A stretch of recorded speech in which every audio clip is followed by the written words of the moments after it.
بسم اللہ الرحمن الرحیم۔ السلام علیکم عزیز طلبہ، آن لائن کلاس میں دوبارہ آپ کو خوش آمدید کہتے ہیں۔ جماعت ہشتم، مضمون جغرافیہ اور لیکچر نمبر 5۔ ٹاپک ہے ہمارا ہوا کے کٹاؤ کے زمینی حد و حال۔ اس سے پہلے ہم نے پانی کے کٹاؤ کے عمل اور گلیشیئرز کے عمل کٹاؤ اور تہنشینی وغیرہ یہ سب پڑھے تھے۔ آج کے ٹاپک میں ہم سٹارٹ کریں گے خروج سے۔ خروج ہوا کے کٹاؤ کا ایک عمل ہے۔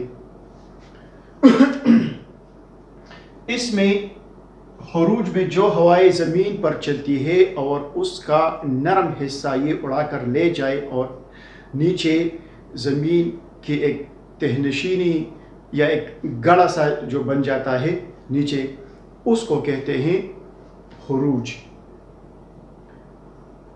دوسرا ہے کھمبی نما چٹانی، جو ایک مشروم کی طرح ہوتا ہے۔ اس قسم کا شکل ایک چھتری سا شکل یہ پیش کرتے ہیں، اس طرح یہ والا۔ تو اس کا یہ نیچے والا حصہ کیوں پتلا ہوتا ہے، اوپر والا موٹا ہوتا ہے؟ اس کی اہم وجہ، جب ہوائیں چلتی ہے تو ہوائیں اس چٹان کا کمزور حصہ کوریدتا رہتا ہے، جبکہ مضبوط حصہ وہ باقی رہ جاتا ہے، اور فائنل اس کا شکل ایک کھمبی جیسا بن جاتا ہے، ٹھیک ہے، مشروم جیسا۔ اس کے بعد ہے یارڈنگ۔ یارڈنگ جو ہے یہ بھی اسی طرح سے، دیکھیں میں آپ کو دکھا دیتا ہوں، دیکھیں یہاں بھی اگر آپ دیکھیں تو جگہ جگہ پر آپ کو کمزور مٹی کے پہاڑ نظر آئیں گے یا چٹان نظر آئیں گے، جبکہ اس کے ساتھ ایک میدان بھی ہے۔ یہ اس قسم کا شکل بھی ہوا کے عمل سے یا ہوا کے عمل کٹاؤ سے بنتے ہیں۔ یہ بھی نرم حصہ کاٹ دیتا ہے، جبکہ اس کا مضبوط حصہ یا سخت حصہ وہ زمین پہ رہ جاتا ہے۔ اچھا، اس کے ساتھ ساتھ جب ہوا کی تہنشینی ہوتی ہے، یعنی جب اس کا رفتار، ہوا کی رفتار کم ہو جاتی ہے، تو اس میں ریت کے ذرات وہ نیچے زمین پر واپس ڈھیر بن جاتے ہیں۔ ڈھیر بن جانے پر کچھ ریت کے ٹیلے بن جاتے ہیں۔ اس ریت کے ٹیلوں کی مختلف شکلیں ہیں جگہ جگہ پر۔ اس میں ایک کو ہم کہتے ہیں برہان۔ برہان یہ متوازی ہوتے ہیں، ہوا کے متوازی سمت میں ہوتے ہیں، اور یہ ہلال نما ہوتے ہیں، اس طرح اس شکل کے ٹیلے ہوتے ہیں، اس طرح برہان۔